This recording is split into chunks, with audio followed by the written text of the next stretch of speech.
bienvenue sur ma chaîne vidéo. Mon nom est Dan Solo. Et aujourd'hui, c'est un déballage d'une extension d'un merveilleux jeu que j'ai fait le déballage il y a quelques semaines. Lord of Waterdeep. Un jeu que j'ai joué 3-4 fois et que j'adore. Maintenant, son extension. Scoundrel of Skullport. Alors, c'est l'extension de Lord of Waterdeep, toujours créée par Dungeons & Dragons. Et cette fois-ci, ce n'est pas de 2 à 5 joueurs, mais de 2 à 6 joueurs, car il rajoute, l'extension rajoute un 6e joueur. Donc, pour 12 ans et plus toujours, ça n'a pas changé. Il est parti de 60 minutes, et comme j'ai dit, de 2 à 6 joueurs. Alors, on regarde un petit peu les composantes de ce jeu. Alors, on ouvre ça tout de suite. Bien sûr, ça va rajouter des cartes, des quests, des intrigues. Mais il y a une belle chose, selon ce que j'ai vu sur Internet, qui devrait rendre le jeu assez intéressant. Bon,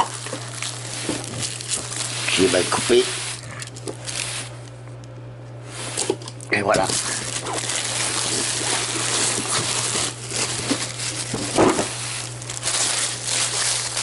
Encore une fois, je trouve que la boîte, comme la boîte de base, très beau design.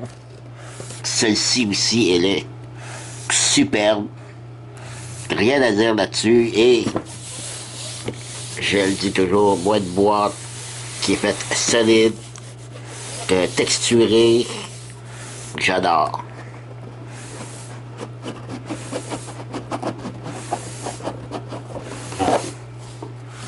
Si vous n'avez pas encore ce jeu, moi je vous le conseille réellement, c'est vraiment un très bon jeu. Si vous aimez, je ne sais pas si vous avez entendu parler, du jeu Suntory, de la route des épices. Alors c'est un petit peu semblable, mais avec beaucoup plus d'options. Bon, c'est toujours de la publicité pour Dungeons & Dragons.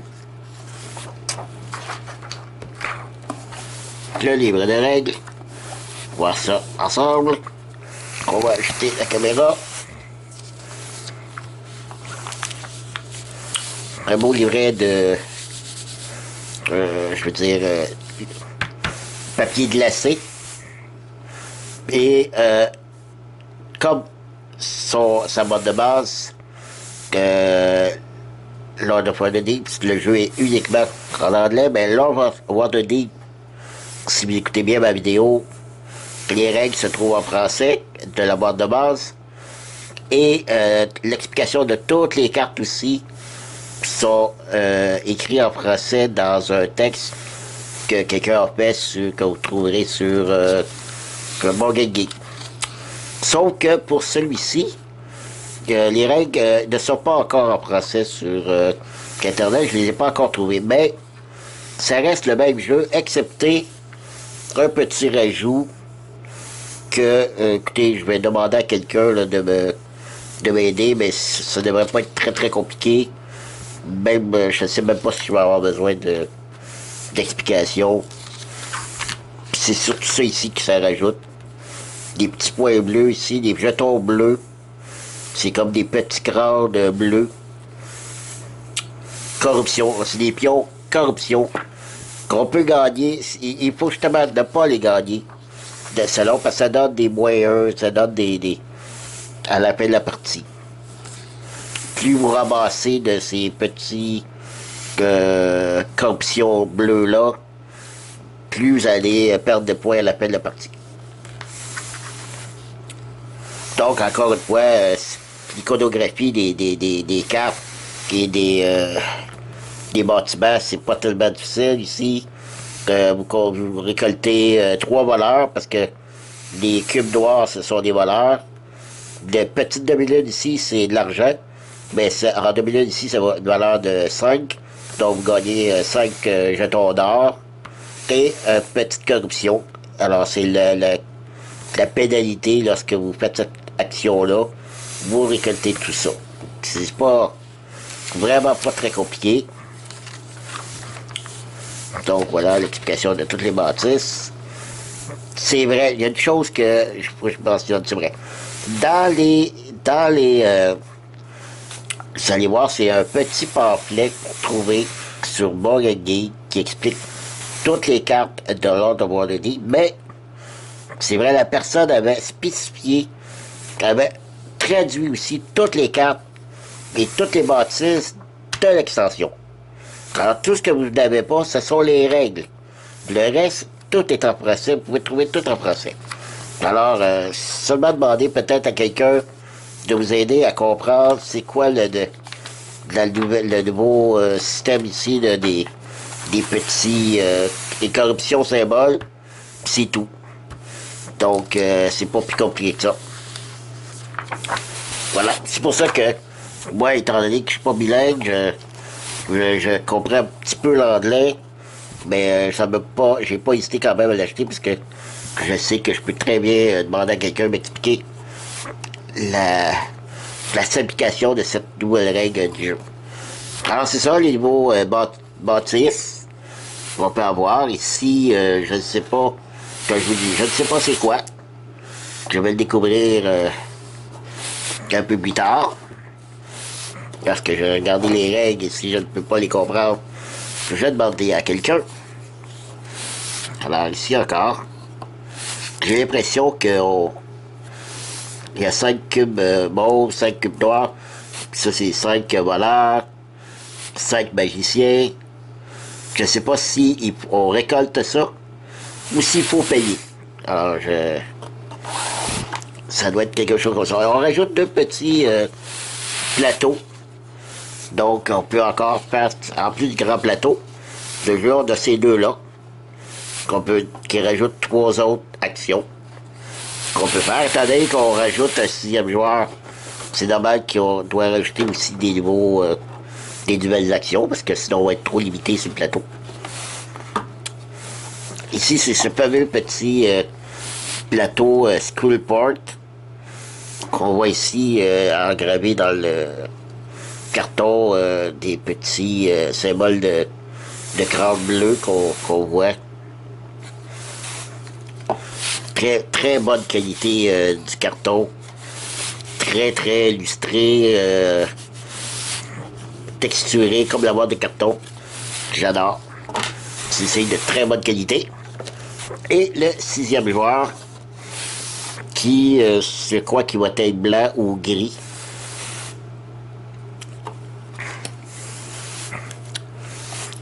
Effectivement, évidemment, des cartes. Et des cartes. Les jetons bleus, je vous les verrai tantôt. Et les pions des nouveaux joueurs. Et il n'y a rien d'autre. Non.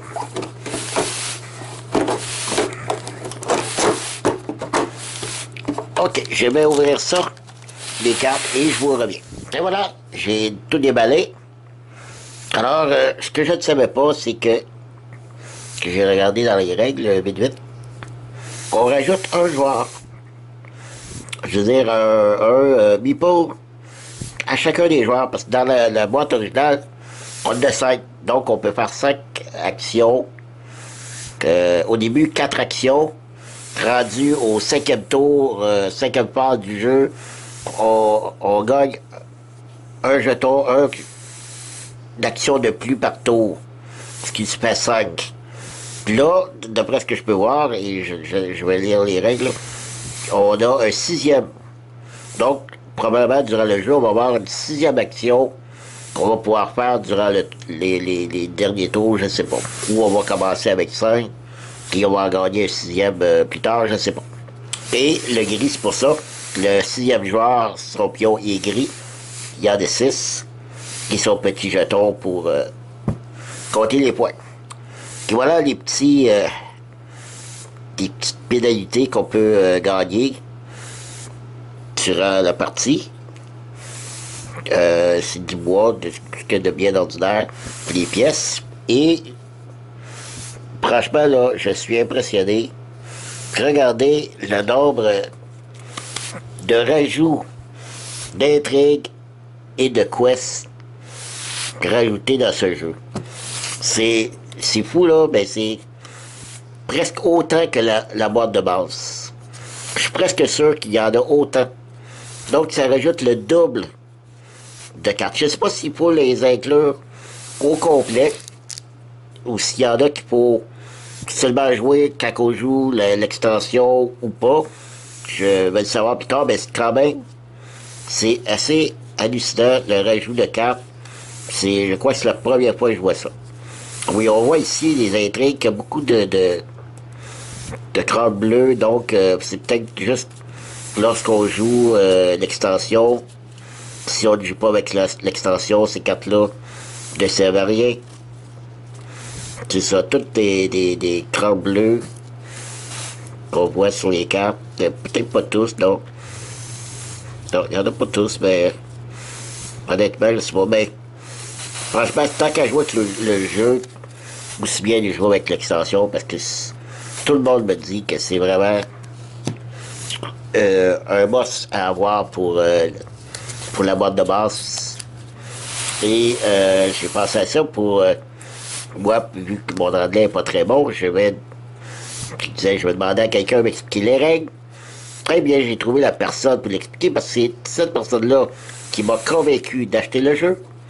C'est Maurice Lapierre. Oui, Maurice Lapierre, tu m'as expliqué comment jouer avec l'extension. Et en passant, si vous voulez voir une très bonne chaîne de YouTube où ce qui fait des déballages, allez voir la chaîne vidéo de Maurice Lapierre. Cherchez ça dans YouTube, Maurice Lapierre, vous allez voir, il fait d'excellentes vidéos, surtout ses introductions de vidéos. Et j'ai découvert hier que c'était un excellent peintre de figurines, c'est hallucinant.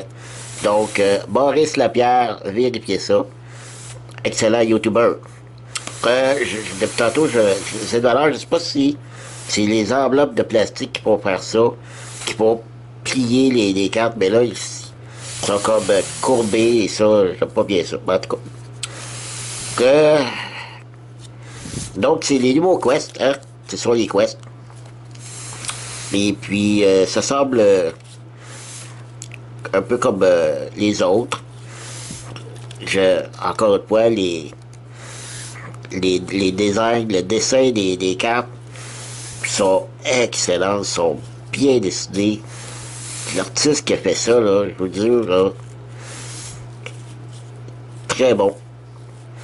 C'est du Dungeons & Dragons, c'est sûr qu'il y a une touche là-dedans de Donjons & Dragons.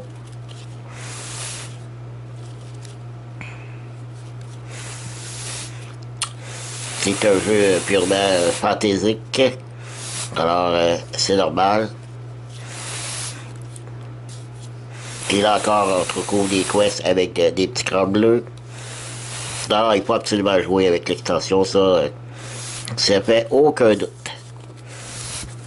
Donc, et pour finir, ils ont rajouté 6 Lord of Waterdeep. Ce sont les personnages qu'on devons incarner durant la partie. Et dans la boîte de base, ce n'était que des personnages humains qu'on voyait. Mais ici, on voit qu'ils ont rajouté des personnages un peu glauques. Oh, il a l'air assez vilain, celui-là. Et voilà. Il y a 6 nouveaux personnages qui se rajoutent avec l'extension. Alors voilà, c'est tout. Merci de m'avoir suivi. J'ai mis la boîte à l'envers. Merci de m'avoir suivi et je vous dis à la prochaine. Bye bye.